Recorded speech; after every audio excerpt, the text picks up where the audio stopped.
What's up, guys? This is Jeremy Jackson, and I play David Hasselhoff's son, Hobie Buchannon, on the show Baywatch. Hi, I'm Nicole Eggert, and I played Summer Quinn on Baywatch and currently producing on the Baywatch documentary. Hey, guys, I'm Matt Felker, and I was not on Baywatch ever, but I directed and am directing the Baywatch documentary and producing it. The shore on the beach, and that breath is like a wave. I had a dream. I got everything I want. Not what you think. Did we miss Baywatch? Just seeing the show on TV and going, I'm gonna be that girl on the beach. They had to wear next to nothing. Speedo? Really? Can't I just wear the red trunks? Kelly Slater's become the envy of guys the world over. I looked at the guy who wrote them. Like, did you write this? They were the worst storylines, but they were the most fun to film. In the 90s, you could be fired for being gay. Very much part of the LA zeitgeist at the time. Multi-ethnic, multi-economic, that little strip of land right at the beach. Boom. He was already Knight Rider, Berlin Wall comes down, big. He's almost like this unspoken superhero.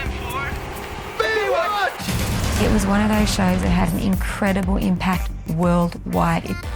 Baywatch was what Instagram is today, a visual feed of beautiful people. I was so flattered by that, and I reposted the heck out of it. She is such an amazing, grounded human being that is complete opposite of how she was portrayed on that show. They really hit the lottery with Pamela. Back then, we all wanted to be Pam. I think that in some ways women are superior to men. I want to keep those superpowers. The women had as many rescues as the men. I don't think wearing a bathing suit makes you feel uncertain about your authority. Alexander Paul, David Chokichi, Nicole Eggert. They came to visit me in jail. And it was very difficult for him. He's one of my closest friends on the show. So it was a secret that we kept. I never thought the President of the United States would ever utter the two syllables, Baywatch.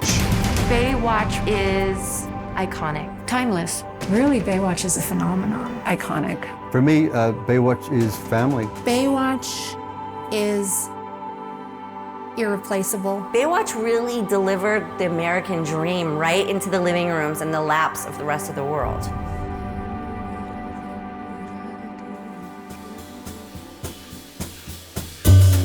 That is the trailer for the upcoming documentary, Baywatch, The American Dream.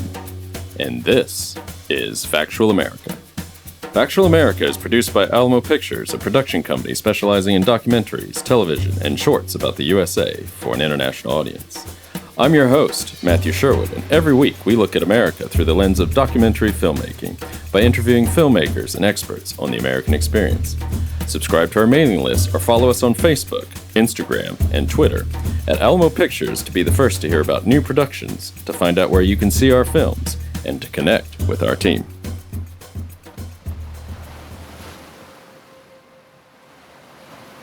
At its peak, Baywatch was the most popular TV show in the world, watched by over 1 billion people. Cast members were regulars on entertainment programs, and in many cases in the supermarket tabloids as well. Although derided by some as merely a show full of tits and ass, and there obviously was plenty of that, Baywatch was a phenomenon well ahead of its time, going viral long before there was something called social media.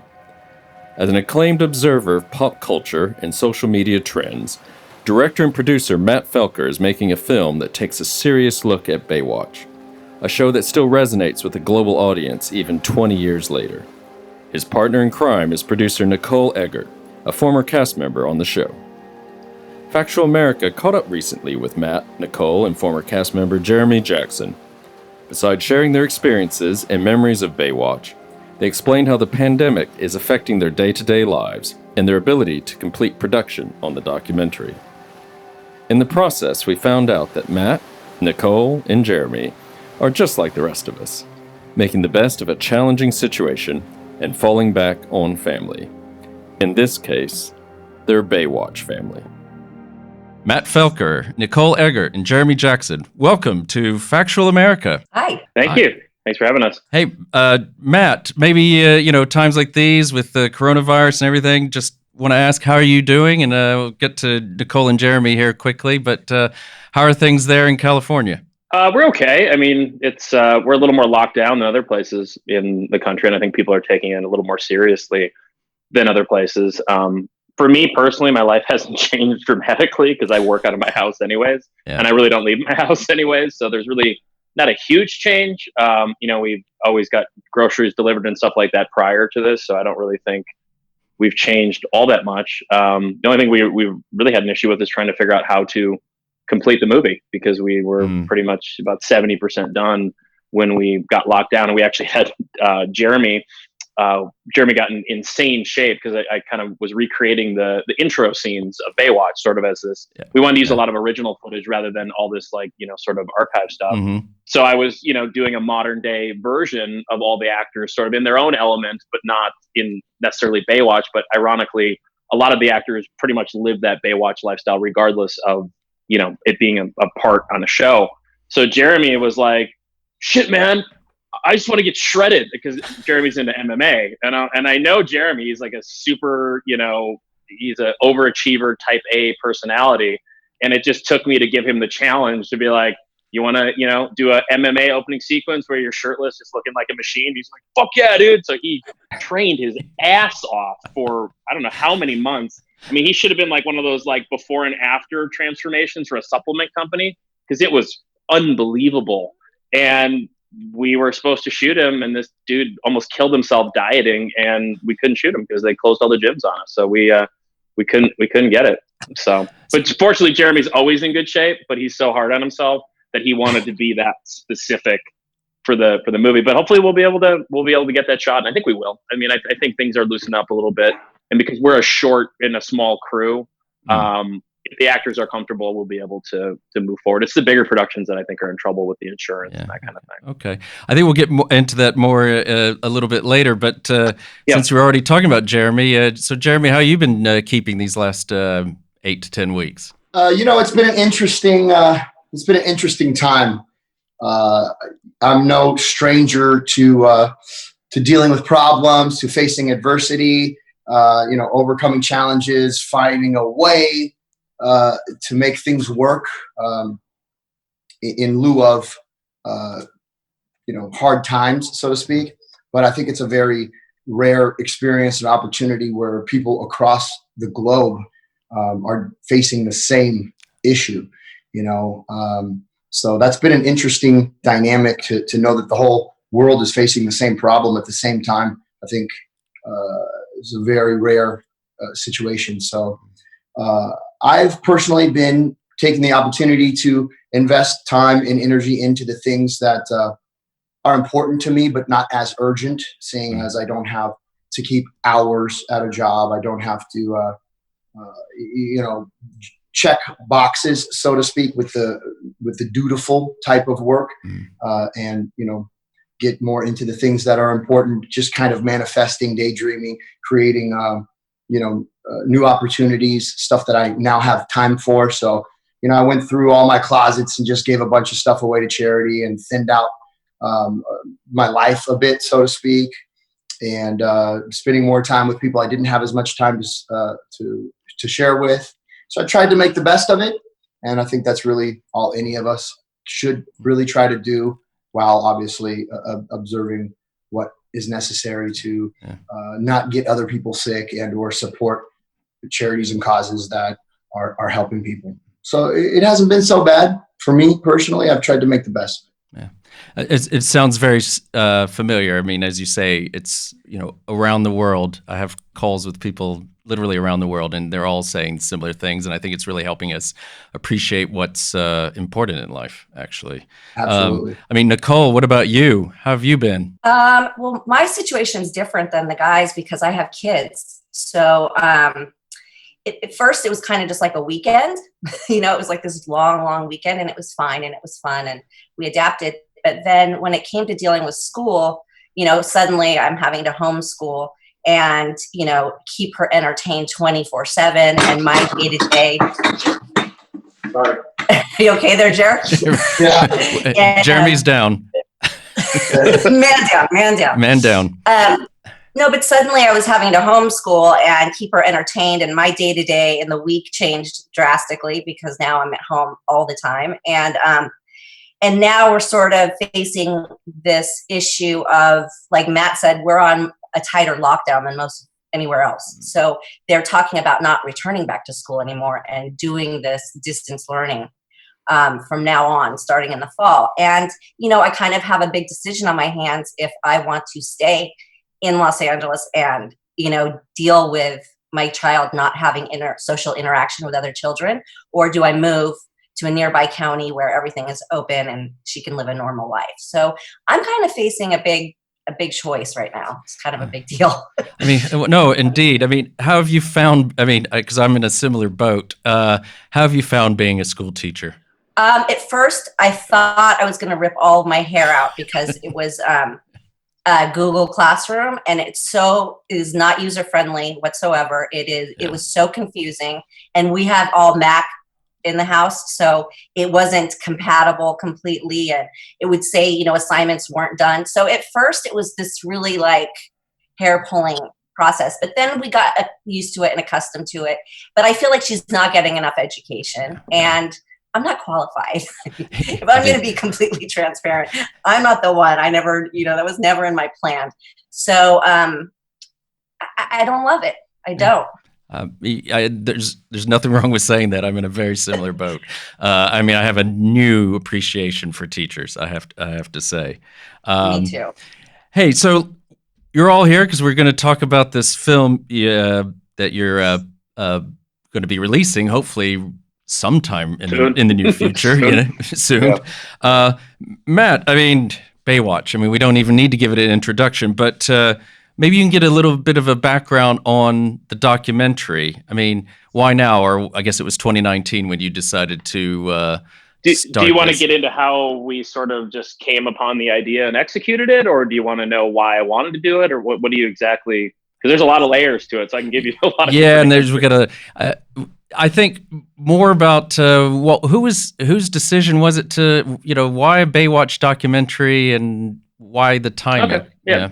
Easy question. So I had come off of producing a different documentary about social media, and I was on camera for a relatively successful Netflix documentary on social media as well. So I've been working with documentary filmmakers for probably the past 4 or 5 years. And for me, even the sort of content that I consume, it's not really scripted anymore. I'm always drawn to either documentaries or docuseries because they're so well produced now, and they're actually very entertaining. It's not just after school specials for the most part, it's just like a boring informational video. It's actually entertainment. And I feel I learned something at the same time. For me personally, I always grew up being so saturated, almost obsessed with media and what Hollywood was, throwing at us.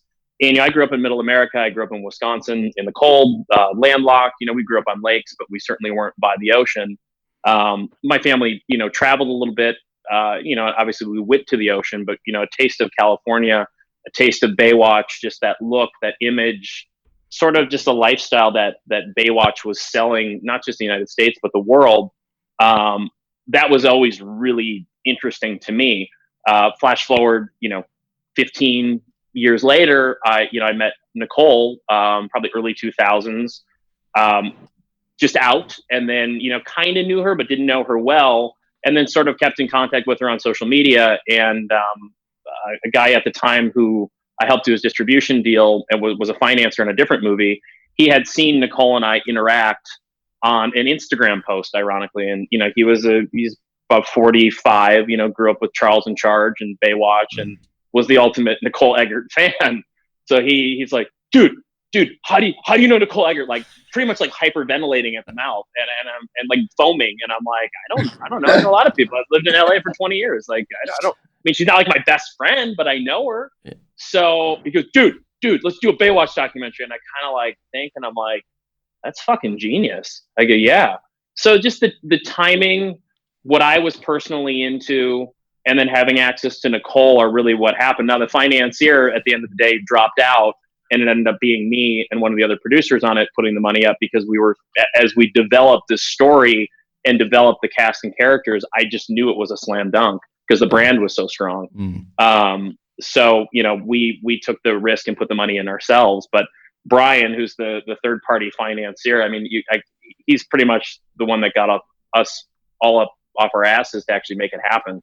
regardless of him being a part of the project. I mean, I'm still friends with him, so he's not upset about it. But he was pretty much the catalyst of that. And he's like, "Oh, dude, so you thought the idea was so good that you're just gonna fucking kick me out now?" And I go, "Sorta, Yep.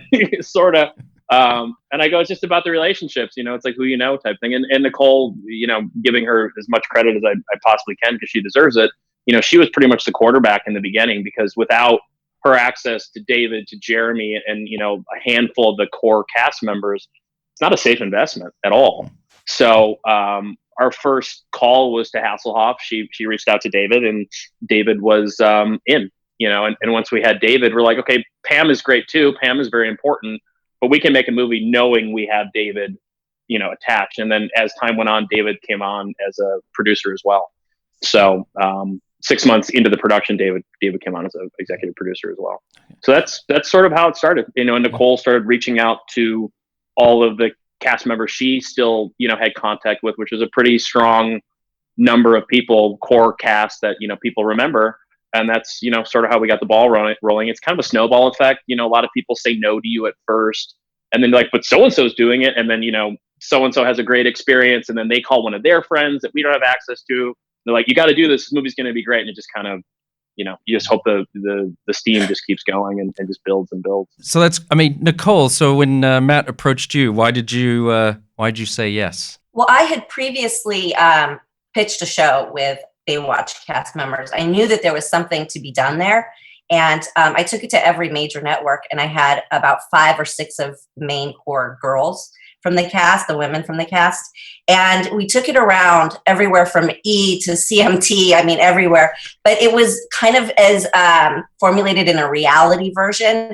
And it just wasn't hitting the mark. It just wasn't clicking, and it wasn't working. Every network wanted us to be like in a house on the beach, or like to go down south and live in the beach. It was just all this, it just didn't work. And I knew there was something to be done, and I just couldn't put my finger on it. So when Matt said a documentary, a light went off, because watching documentaries is what I do when I'm not doing anything else.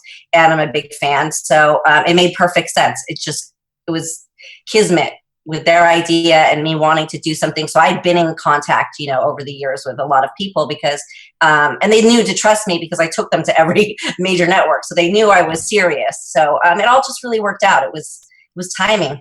And Jeremy, it was really good timing. Yeah. I said it was very good timing. It's like you said, it's a golden age for documentaries. Really, it's an amazing time. Jeremy, when were you approached about being on this film? And I guess there was a time probably when you must have had your doubts about whether anyone would approach you.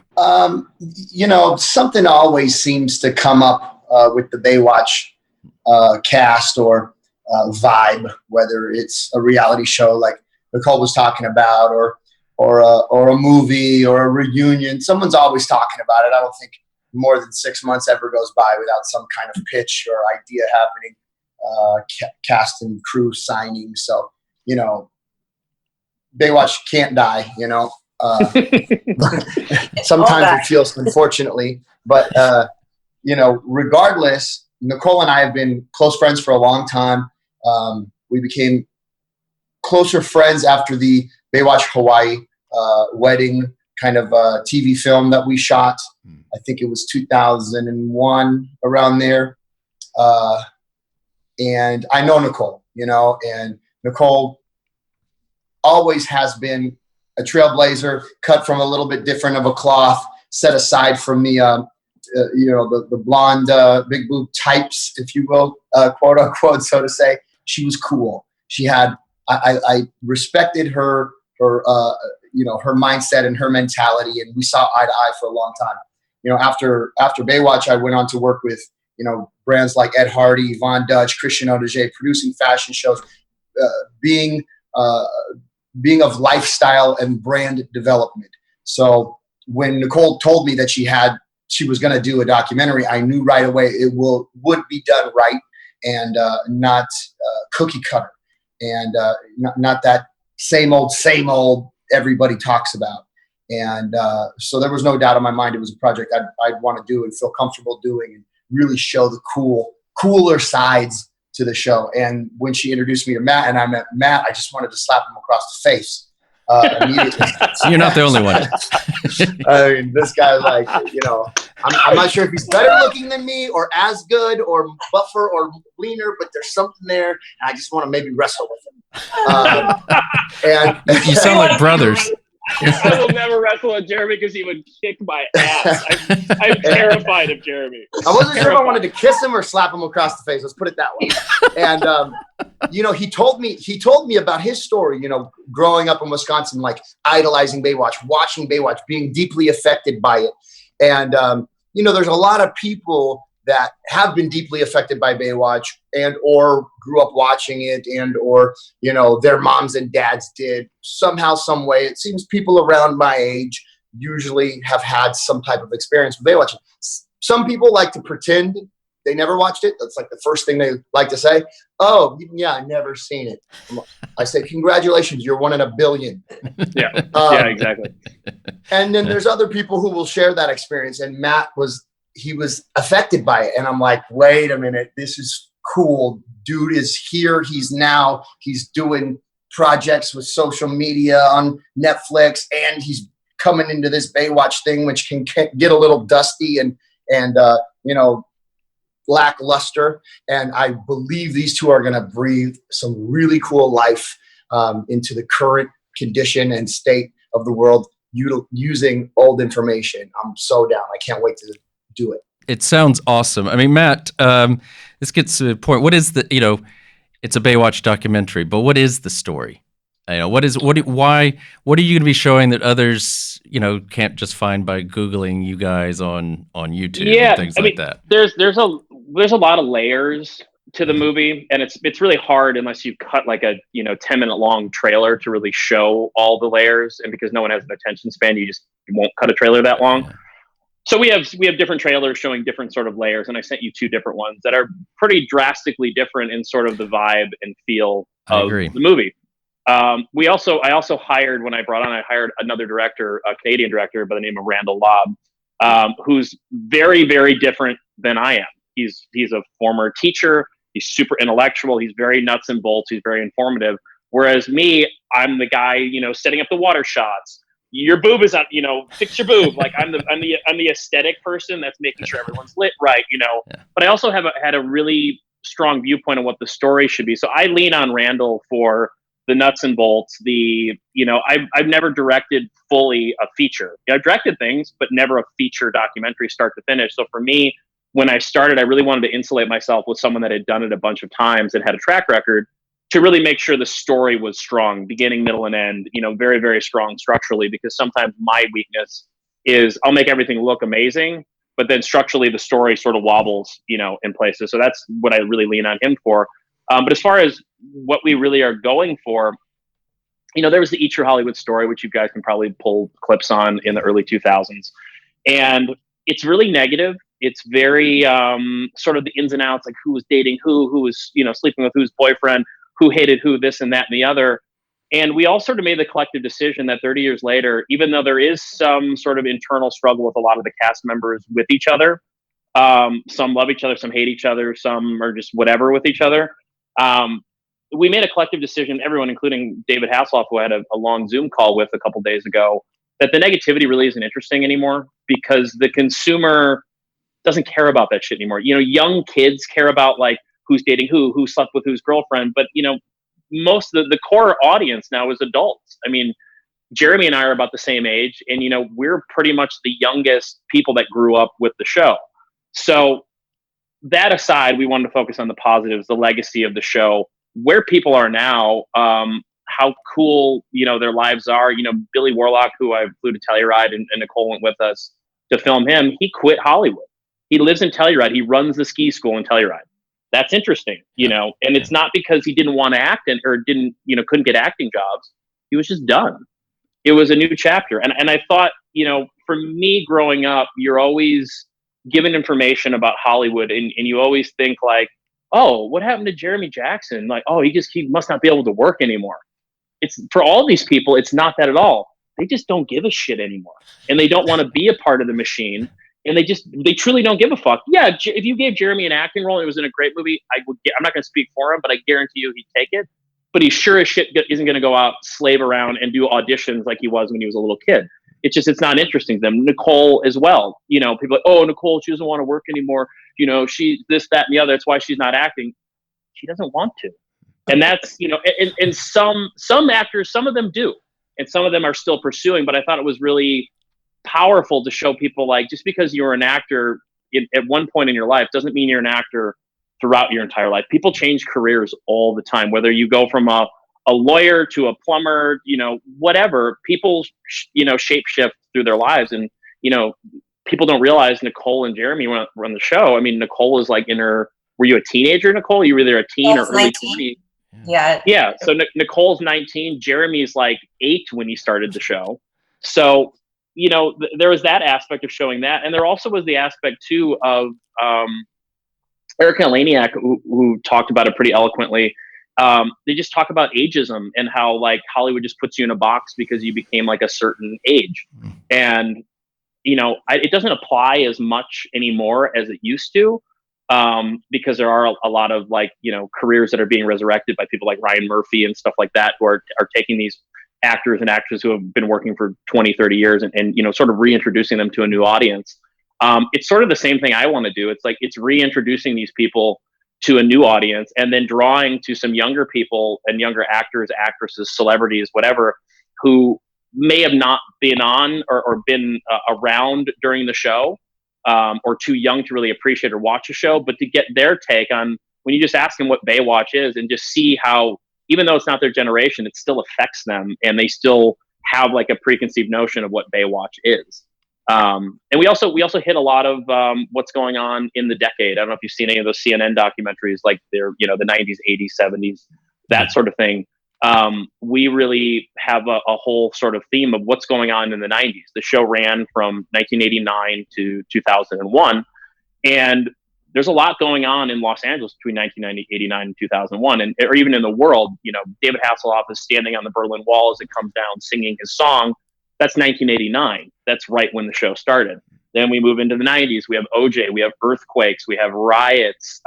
We have. There's so many things going on in Los Angeles all at the same time, while we have this little microcosm of beautiful people running around on the beach. So it's like this really sort of juxtaposed on what Baywatch is beaming into the world of what Los Angeles is, and actually what's really happening in Los Angeles at the time too. Well done, Matt. I think you've just taken all my material here. I can probably get rid of a few of these notes. Sorry. But no, I think it's a very good point. And also, I will give the Jeremy and Nicole's agents the opportunity to come in and ask us to maybe delete that part about how they're not interested in any more acting jobs. But no, I think it's a point well taken. And I think this is also a good point to maybe watch a little clip that you graciously provided us with that features both Nicole and Jeremy. So without further ado, let's listen and/or watch that now. I personally grew up with a single parent at the beach, and when I got Baywatch, I got to have David Hasselhoff as my dad. I spent a lot of my childhood on the beach, and I think that's something that never leaves you. You want to be grown up way before you're grown up, and Nicole was the one that I looked up to. Jeremy is this soul that when he trusts you, he will tell you everything, and I can see his soul. Nicole was the one who recommended the lawyer that I used that basically saved my ass. When I've put myself out there, it's something you're just gonna let go. Like Jeremy's meditation class where you just scream and you just let it out. I work with drug addicts and alcoholics. Being a part of somebody else's victory, it's everything. Without that, I'd probably go nuts all over again. We all share this one phenomenal experience. I just pretend I'm saving lives, but really they're saving mine.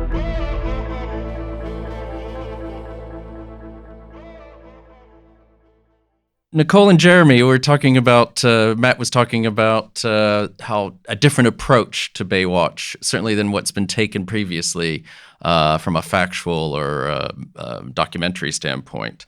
But you both must have some stories that you could tell. What are some, maybe each one of you, is there a story that I don't want to spoil things for people, but maybe something that we're gonna find out that we did not know beforehand when we when this documentary comes out. Nicole, do you have anything you'd like to say on that point?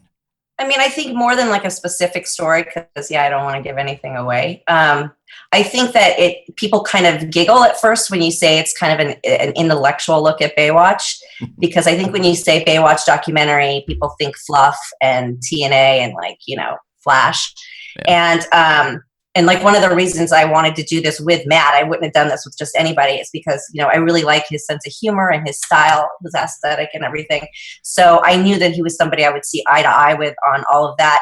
And so it's just really, people are really going to be surprised at the arc of the characters. People were huge stars while they were on the show, and then they had ups and downs in life, and everybody is a success story, at this point in their life. So I think it's just really going to surprise people on how much depth there is to everybody, instead of just being, a beautiful face and body, and really the approach we have on it. And like Matt said, what was going on in the world, earthquakes and riots, and, Baywatch was the escape. And that's why it was the number one show in the world. And I think now with this quarantine, it can once again be everybody's escape for, what's going on in the real world. So I think it's really kind of come full circle. And for the project, this quarantine, I think, is kind of a blessing in a weird way for the project. Because it will give everybody that same sense that they got in the 90s when they, wanted to escape all of reality and watch this fantasy show. So they'll get to relive that, and it's a warm, happy, feel good documentary. So I think it's not going to be what people are expecting. It sounds awesome. Jeremy, do you agree with that? Oh, absolutely. It's a fun time because we walked in our shoes. Nicole was there. We get to tell the story, like she said, intellectual story, the story that most, news articles, the most interviews don't want to talk about, right? It's Baywatch was very much in a box of just beauty and or the same old questions all the time. It's just manufactured. It's they got a preconceived interview that they want to land, and they're not going to let us tell anything but that. So being on the other end of the story, knowing the authenticity that took place, the hurts, the good relationships, the special moments, and or being put in that box, and what is that like, and how did that affect us, will be really cool. Okay. I have a pretty interesting story specifically that Matt, are we going to talk about that film festival in the documentary? I think we might not talk about the film festival. We should talk about it now. It's great. Yeah. So here's a funny story that, honestly, being on Baywatch, these types of things actually happen all the time. And it just so happened to happen to our whole cast and crew during the filming of the documentary. So, when you're on the #1 TV show in the world, and whether it's hot and it's in the middle of its, heyday, or post heyday, you seem to get these type of weirdos and weird things that just feel like only happen to you. So I get hit up on Instagram from a page that has a bunch of other celebrities and a bunch of great digital assets, and they're doing a film festival, and it's in Miami at a prestigious hotel, and the flights are paid for, the accommodations are paid for, and it's just a real easy gig, and there'll be all these perks and fun stuff going on, and bring a friend to fly first class, yada yada. We have this person and that person, and it looks like it all checks out. You go to their page, you go to their website, they got people from other series and movies, and they're giving an award away to this big director, and sure, I guess we still do got it. I guess people still do want to hear from us, and people are buying tickets, and the whole thing is blowing up, and it looks great. And I'm putting this guy that's contacted me in touch with somebody else from the show, and somebody else from the show is getting in touch with somebody else, and before you know it, we got everybody pumped up, excited to go spend time together in Miami, and we can't wait to kick it and have a good time, and this will be great for the documentary. Why don't we bring the documentary in? And couple days before the event, nobody has flights yet, and we're all calling each other, emailing each other. Hey, do you have flights? Did you talk to that guy? I don't know. Something seems weird, right? Did you get a contract? Yeah, I got a contract. No, I didn't get a contract. Okay, so I even called the hotel. Do you have this event booked at the hotel? Yes, we sure do. Oh, okay. I guess it is going on. There's a miscommunication, so to speak, supposedly with the travel agency. It's out of the country, and they changed travel agencies, and now it's a big, mess, but we're going to clean it up. And I'm on my way to the airport, the only person out of the cast with a ticket. And I call the guy. I'm like, look, man, hustler to hustler, game recognized game. Look, if you just are screwing everybody over, but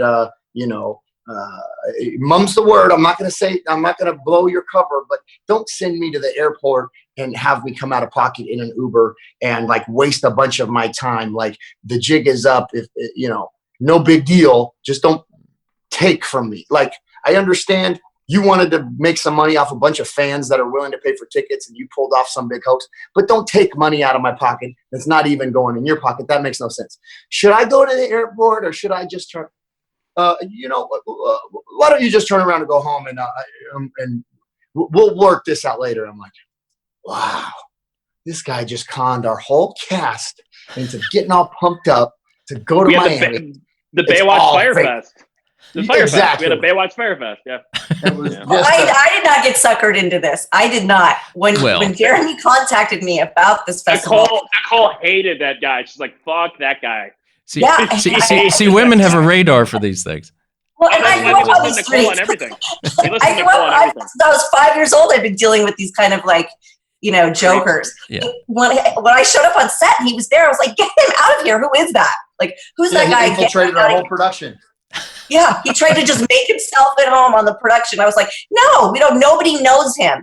And it all smelled fishy to me from the beginning. And thank God, I was like, "Nah, there's crazy crooks out there." And there's Jeremy with his pants around his ankles, bending over. I'm ready. I have to say the ongoing joke between me and Ari Shofet, who's my lead producer on this, and he's one of the other financiers too. He and I, whenever we don't listen to Nicole, we always end up kicking ourselves in the ass. We're like, if Nicole has a hunch, just listen to her. Because we did listen to her a couple times and we regret it. So Nicole is like the den mother of the production, and you listen to anything she says. I think you need a little bracelet that just says WWND on it. Probably. What would Nicole do? Yeah. Yep. Hey, I think actually this might be a good time to take a break for our listeners. So let's do that, and then we'll be right back with the Baywatch documentary. You're listening to Factual America. Subscribe to our mailing list or follow us on Facebook, Instagram, or Twitter at Alamo Pictures to keep up to date with new releases or upcoming shows. Check out the show notes to learn more about the program, our guests, and the team behind the production. Now back to Factual America. Baywatch is one of the most popular television shows worldwide. It is seen in more than 100 countries with more than 1 billion viewers. Baywatch, the #1 show in the world. The 90s was a time of globalization, and for the first time, entertainment was also seen across the world at the same time. Getting off the plane, and there was thousands of people waiting at the airport for me. There were villages that would fire up a generator just to watch the show. To actually make it onto the show that's being seen by 1 billion people, I was stepping onto this thing that was just like a rocket ship.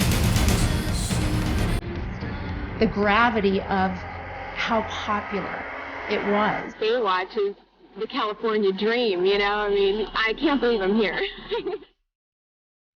Those guys, those three guys, they knew. It was a weird thing because I just felt like this kid from a small town, and there were times where I felt like I was with Marilyn Monroe or something because people would treat her that way. It was crazy. We feel in our hearts a compassion for her because she gets beat up in the magazines, but we know the real person. Pamela just exploded. She really epitomized where it ended up. She was perfect. Add a little more sex appeal to the show. A little bit of that doesn't hurt, right? I've never felt repressed. I've never felt like I don't have a voice. I don't believe that I could be exploited unless I make the choice to be exploited. We had all ethnicities. We had females who were as capable, if not more, than the men. That's way ahead of the time. I think they were made more eye candy sometimes than the women were. No one is supposed to look better than me. He has the biggest energy. I mean, David can light up a room. He's got a kind of a Cary Grant thing about him, that this is appealing and you go with him. He had a lot to do with why that show sustained itself for as long as it did. I wanted to be famous because I wanted to start an orphanage. I created Logan Fowler from me. I wanted to show that gay people can play straight characters. I remember when Kelly came into the show, and that was just really interesting because he was so revered. And action. You get that call sheet and it's like 4 a.m. You're like, yeah, that's real. You're supposed to be walking sexy on the sand, but the sand is so freaking hot that you can't move. Let's have Chokichi jump from the wave runner and take out the bad guy going full speed. It was like the best.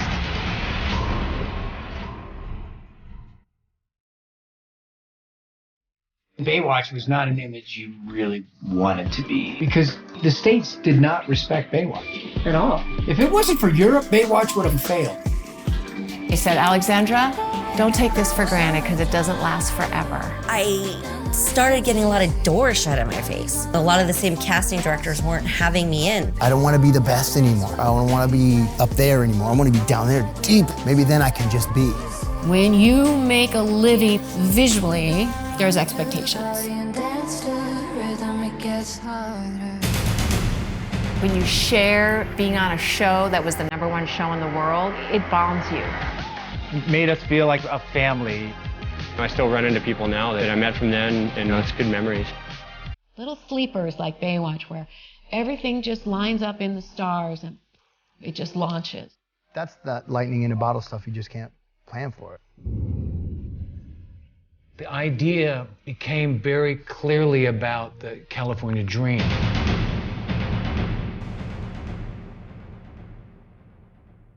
Welcome back to Factual America. We have Matt Felker, Nicole Eggert, and Jeremy Jackson from Baywatch, the American Dream, the documentary about Baywatch.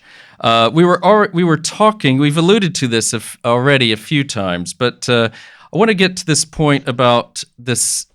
I know some, as you said, you admitted yourself, some people will snicker when they hear an intellectual approach to Baywatch. But I mean, all great docs have their subject. We know this one's Baywatch, but they usually are really about something else. I think you've already said something about the 90s, Matt. And yep. Why did this film resonate with your generation? And this is pre-social media. I mean, you look back at the episodes; they seem, in retrospect, they seem quite innocent, really. Yeah, it was for me. Baywatch was like, it was part of this brand of the 90s, and it's sort of like it integrated with other brands. Calvin Klein, Baywatch, MTV, Playboy. There were these sort of like staple brands of the 90s that were really sort of controlling the consumer on what was hot, what was sexy, what was marketable. They were sort of in control of youth at that time. Are they today? No. MTV is, not nearly what MTV was. I don't think Calvin Klein has the power it had in the 90s. I don't think Playboy has the prestige it had in the 90s. So I started focusing on these other sort of parallel brands too, and reaching out to these sort of things that were interlacing with Baywatch. But I think the 90s in general, like Nicole said earlier, it was just like everything was just the right timing. Sometimes, I don't think if this movie was done 5 years earlier or 5 years later, it will be as successful or would be as successful. I feel because kids, Gen Z and millennials, are obsessed with the 90s generation right now in their fashion, looks, how they dress, rediscovering people like Kurt Cobain and all these people that, we grew up with as kids, but they're new to this next generation, similar to my generation was like Grateful Dead, The Doors, like all these people that were slightly before us type thing. It's just how generations normally work. The generations before always seem cooler than the one you're actually in. So between that, I thought I could really bridge the gap to a younger audience, really focusing on the 90s because people of that age are interested in that era. And then the hardcore Baywatch fans, which are probably between 30 and above, are going to follow it just because of the subject and because of the show and they grew up with it. So I thought, all the sub, text of what's going on in California in the media with all these other brands was very interesting, just from a marketing standpoint and just the timing standpoint. And, using the term Baywatch, the American dream, politically, you guys follow our politics just as much as the rest of the world. We're in a very interesting place politically. And even though this isn't a political movie, it plays on the American dream and sort of where we're at and what is the American dream. Is it the same as it was then? And is it going to remain being the same? That's a very interesting point. In fact, that's also in my notes, Matt. But you're, Nicole, do you agree with that point? I mean, do you, that's the appeal? Yeah, he's exactly right, because the 90s are everywhere. You see Justin Bieber's wife posing in Baywatch bathing suits. You see all kinds of women recreating the Baywatch look. You hear Baywatch referenced in everything. I recently caught the show Big Brother, which I'm new to. I don't know where I've been. And almost every season they're referencing Baywatch. Like it just is, it just is back. And I don't think it ever really went anywhere. But when you start seeing the kids dressing the same way that you were dressed on the show, you're like, I have a 22-year-old daughter. And when I see her, wearing almost the same exact outfit I think I wore on the show, a light bulb goes off and you're like, it's all back, and it's interesting because you're now vintage in a way.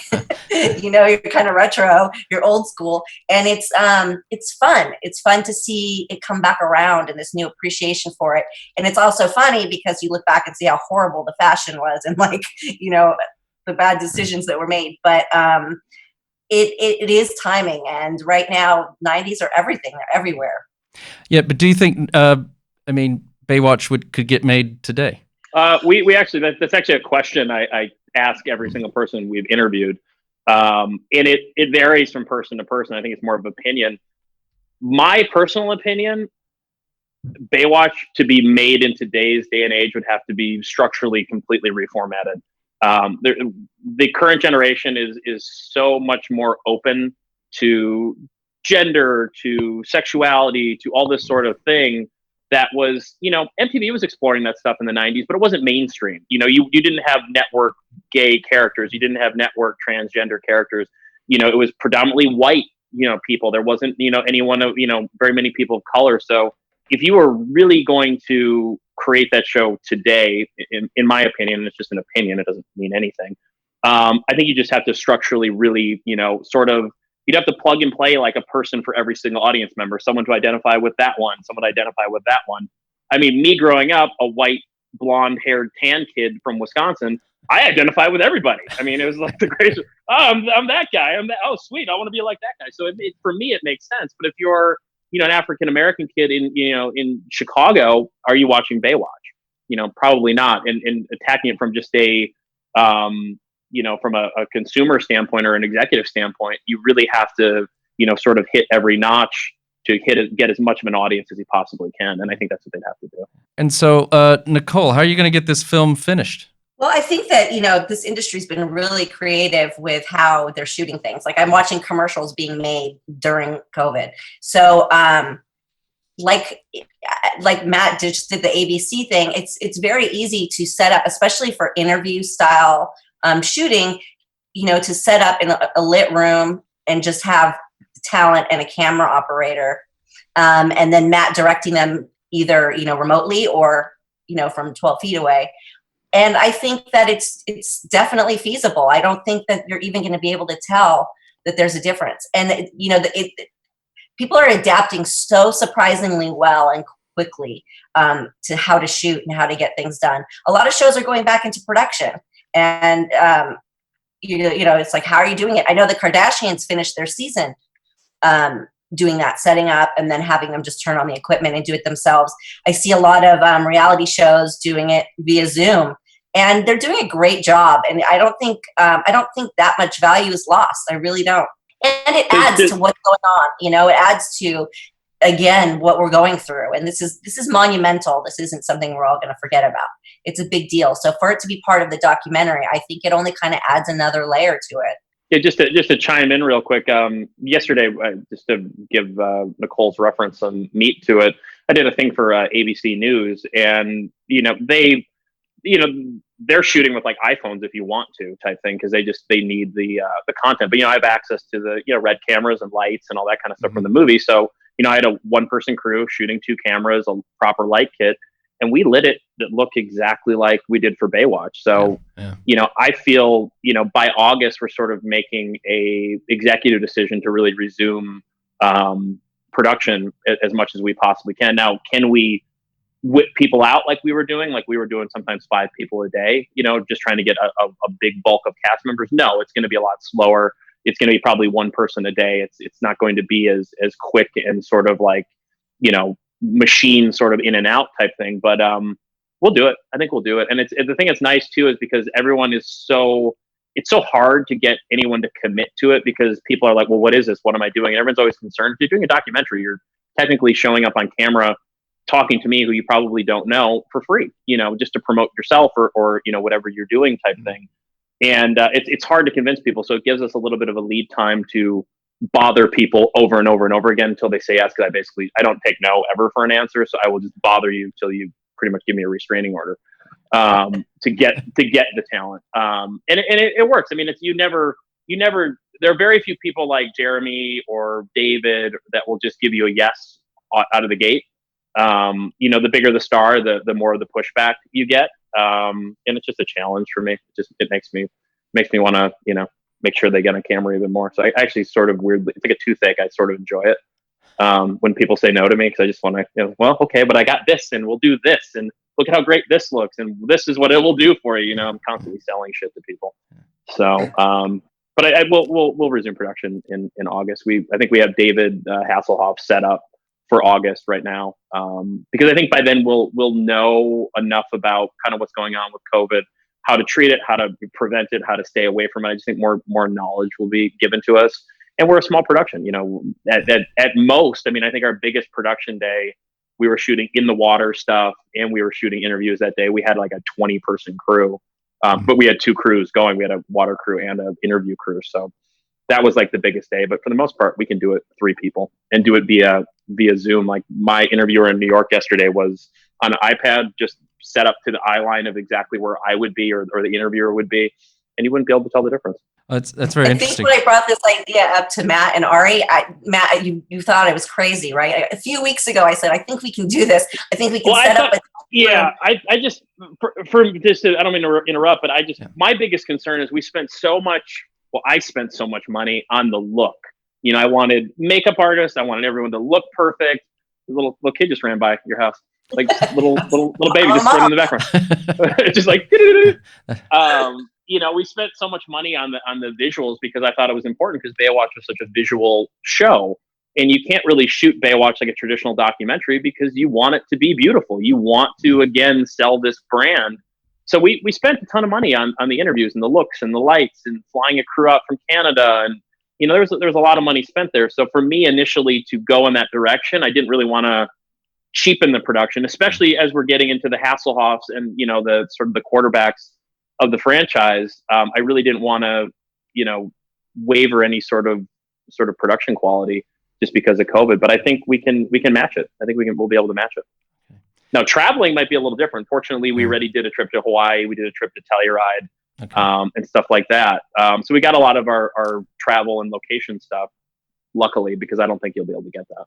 Like there was a couple actors in Australia I was contemplating on hiring a local crew and going to Australia, but I just don't think that's going to be realistic anymore.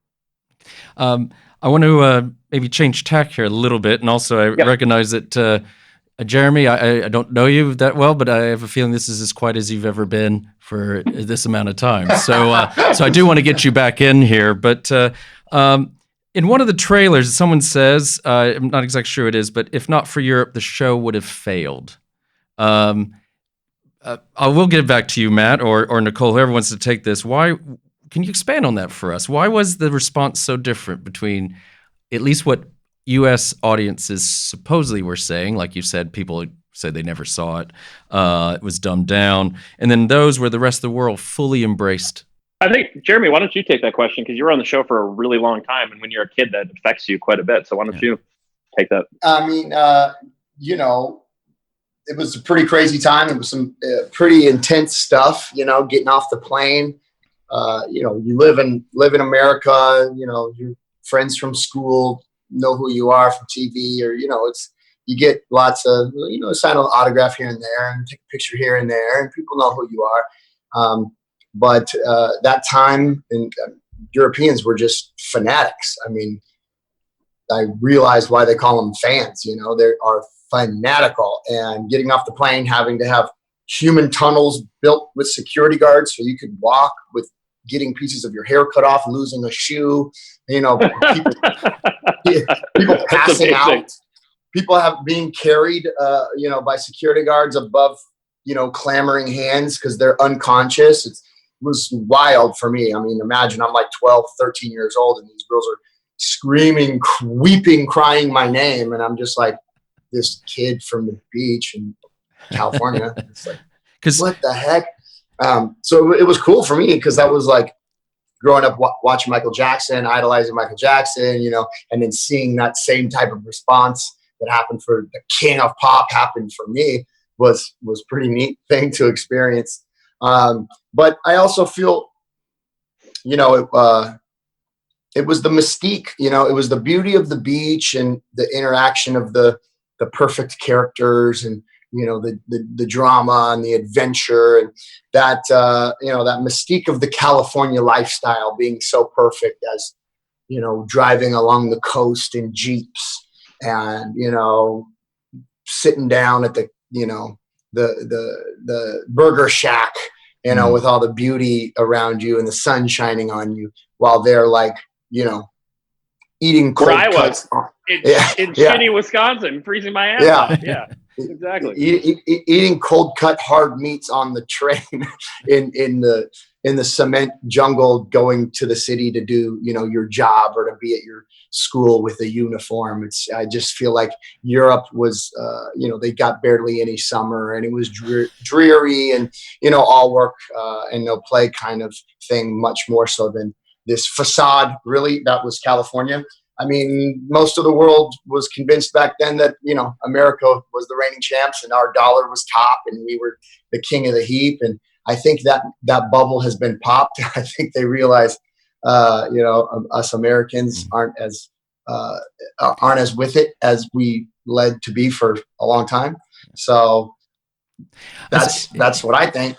I mean, I think it's an interesting point because I can tell you, I talk to people here and they'll say, yes, you're American, and I've been living here for nearly 20 years now, but they'll say, you don't know what it's like to grow up just dying to go to high school in America. And I'm thinking, I don't ever want to go to high school again, and in America. But that's what, and it was, or if they're older generation, even, college was all Animal House. I mean, it's this kind of image they have. And at the same time, you talk about Hasselhoff being at the wall, Matt. I think you already mentioned that, and you mentioned it too. I think back in the States, some people would say, "Oh, that was cheesy," and we didn't even have that word back then. I don't think, but you talk to people here, and it resonates. I mean, they give him a lot of credit for that, and they don't see it. They don't. We're always talking about Europeans being cynical and Americans not or don't get irony, but there's nothing. No one here is looking at it that way. And it's a very interesting dichotomy, actually. Should I just add something? You know what? I also think that it was so popular in Europe, not only because, it was the American dream and it was delivered into their living room, but I think that Europeans also are much more comfortable with the body and they don't look at it like Americans. It's not as an uncomfortable situation. And the humor, they're much more salacious and much more open. And what we consider crude here is just an easy throwaway word, in a lot of places in Europe. So I think that in America, people are a little bit uptight and just wanted to snub their nose and say, oh, it's just TNA. Whereas in other countries, they're used to it. They don't wear tops at the beach. It's no big deal to just see, girls in bikinis. So I think that there was that factor too, where they were much more open to the concept of being in bikinis on the beach. It's an excellent point. I mean, we're coming close to the end of our time. It's hard to believe. But one last little thing I want to talk about is because I've got both you, Nicole and Jeremy here, and I think it's an interesting opportunity because you both are child actors, or were child actors, got your starts as children. And you know, I know Nicole, you've had your own trials and travails, and we're not going to talk about them here, but I'm just wondering, you know, you have talked about, and you know, I know you knew, you know, a relationship with Corey Haim and others about how child actors have been treated over the years. And I mean, would you do it again? And do you have any regrets having started off so young? Well, I don't really believe in regrets. So I would do some things differently if I could talk to a younger Nicole now. There's things I would definitely handle differently. But no, I think this road has been pretty amazing. It's been a pretty amazing journey. And it's also allowed me to be a stay-at-home mom with both my kids and, you know, really kind of get to enjoy being a mom in, you know, in the second part of my life. And no, I love it. I mean, listen, I wasn't going to be a doctor, maybe a lawyer, but, you know, I have no idea where I would have gone. I've been acting since I was 5 years old. So it's sort of, I don't know any different, if that makes any sense. It's how I grew up. It's my first memories are on set. So would I want my children to do it? No, like, no, not at all. I wouldn't help them. If they wanted to do that when they're adults and that's what they chose, that's fine. But my oldest doesn't want anything to do with it in front of the camera. So that's great. And my youngest, you know, she's only 8. So we'll see where it takes it. But no, I wouldn't trade my life's journey for anything. And Jeremy, do you blame your stardom at all in Baywatch for any of the later problems you had later in life? Absolutely not. You know, I'm pretty sure I said this same statement when I was interviewed for the documentary, but, you know, I don't believe that I am the way I am because of Baywatch. I believe I was on Baywatch because of the way I am. It didn't create me. I was already that, you know. I was a creative kid who just wanted to perform, dance, act, sing.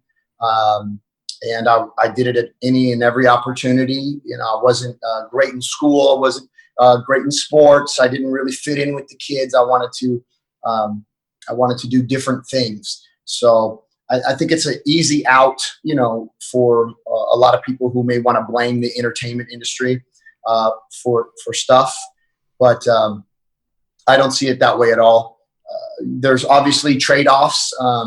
You know, on the other hand, what type of trouble, what type of pains and hurts might I have had I not had Baywatch, had I not had the financial freedom to kind of get me out of said trouble that I might have gotten into without lawyers and agents and managers to watch out for me and so on. So both sides of the coin come with different challenges and, you know, and obstacles, but it happened the way it happened, and I think it was the way it was supposed to happen, and that's, you know, that's it. No, I think that's very interesting because kind of the point I was wanting to get with this was Baywatch different?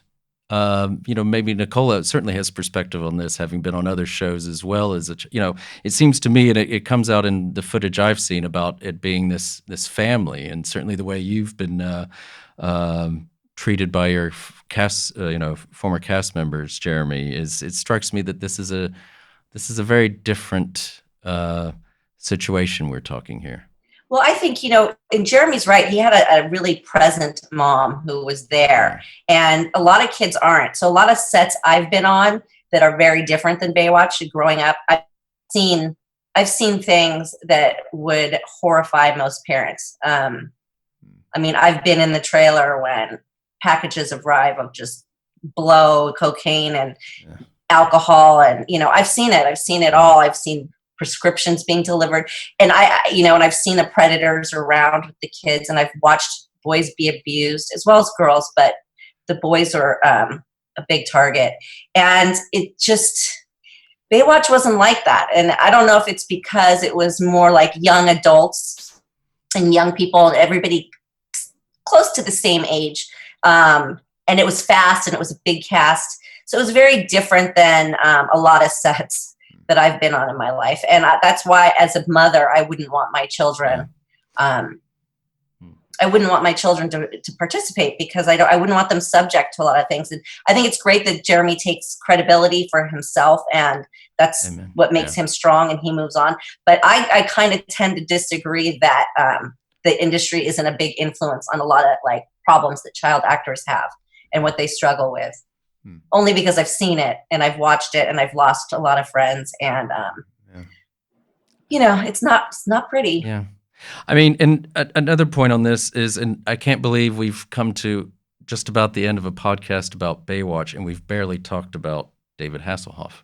But how much of a role did he play in creating this environment on set? Yeah, absolutely.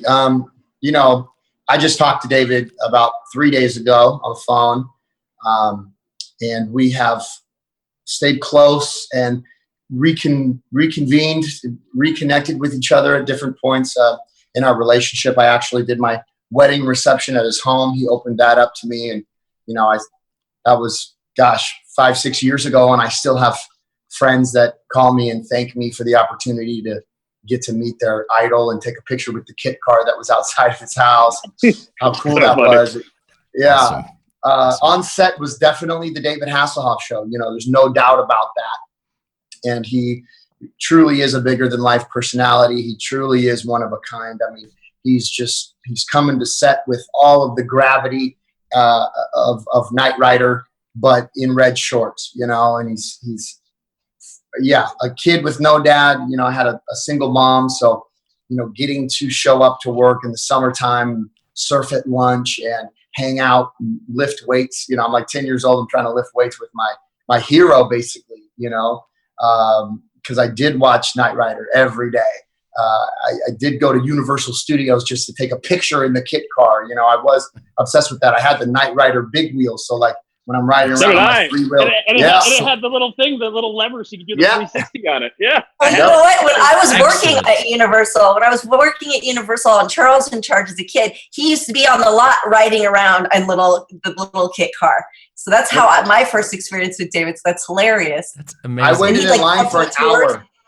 Yeah, I waited in line for an hour to get in the kit car, and just as I exited the kit car, my mom slaps me. She goes, "Look!" And it's him in the freaking leather jacket with the skinny legs and tight jeans, literally walking through the crowd. I'm like, my mind was blown. Like, as a little kid, I'm in the kit car, and the real Knight Rider's right there, and like we chased him down and everything.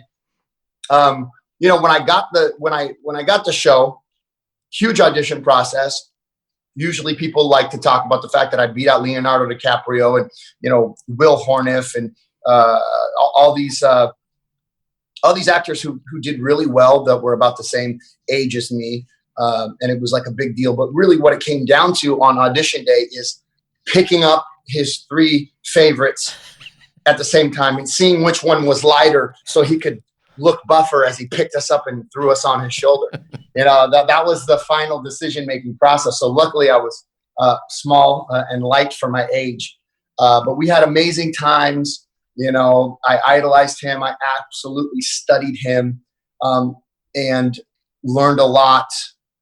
But at the same time, you got to imagine, he's 30. You know, he's the king of the world. I'm a 10-year-old hyper kid without a father. I'm pulling on his coattails. I'm bugging him. I'm, you know, all day, every day. So, you know, you called it a family, right? And I don't know any family that doesn't have a certain amount of dysfunctional areas there. So were we a family? Yes. A dysfunctional family? Absolutely. So it was interesting. But luckily him and I have stayed friends, stayed close, and we get to talk about that now today. You know, we get to talk about, wow, where did the time go? That was our conversation 3 days ago. Wow, where did the time go? Like, you know, what about this time? Remember this time? And, you know, I thought about you the other day because of this. And now in life, I have learned or grown or experienced certain things that make me realize mistakes and the specialness of certain times that we spent together. And we get to talk about that stuff. And it's powerful because you can't really recreate a situation like that. You can't buy wisdom and experience and time together. You couldn't manifest a show or a movement as big as Baywatch and have lived through it together and, gone off into life to reconvene and talk about that. It's a special thing. It's a powerful thing. Well, Jeremy, I think maybe this isn't the first time, but we're going to let you have the last word on this. It's hard to believe we're already coming to an end. I've got loads of stuff I could ask you, so if you haven't been scared off, we'd love to have you all back on once this is all released, and hopefully that'll be very, very soon. Yeah. It's been a thoroughly enjoyable. I just want to thank you, Nicole Eggert, Jeremy Jackson, and Matt Felker for coming on to Factual America. I want to give a shout out to This Is Distorted. This new first time we've been in the studio. It's a studio in Leeds, England here. And actually, Nicole, Jeremy, and Matt, start with Nicole. For your fans out there, what's the best way for them to follow you and keep up to date with what you're doing? Instagram is good. Instagram, Facebook. I don't Twitter so much. It's kind of a nasty platform at this point. But yeah, I'm on Instagram at Nicole Eggert. Okay. And Jeremy? Oh, just call me on my personal cell. It's no, I'm just kidding. Yeah, Instagram is at Jeremy Jackson Fitness, at Jeremy Jackson Fitness, or you can find me on Facebook. You'll probably get an automatic response to go over on my Instagram because that is where I'm most responsive and available. And yeah. Find me on IG. And Matt? Don't find me on Instagram or Facebook because I have private profiles that just upload really inappropriate memes that you'll never find me. But you can find me on Twitter. I like the nasty platform. It's the only. It's actually the only thing that I have that has my real name on it. Okay. And I think it's my username is Fat Melker. So you can find Fat Melker on Twitter. Okay. Well, for our listeners. You can check the show notes with this podcast for some of those links. I just wanted to just remind listeners to please remember to like us and share us with your friends and family wherever you happen to listen or watch podcasts. And this is Factual America, signing off. You've been listening to Factual America. This podcast is produced by Alamo Pictures, specializing in documentaries, television, and shorts about the USA for international audiences. Head on down to the show notes for more information about today's episode, our guests, and the team behind the podcast. Subscribe to our mailing list or follow us on Facebook, Instagram, and Twitter at Alamo Pictures to be the first to hear about new productions, to find out where you can see our films, and to connect with our team. Our homepage is alamopictures.co.uk.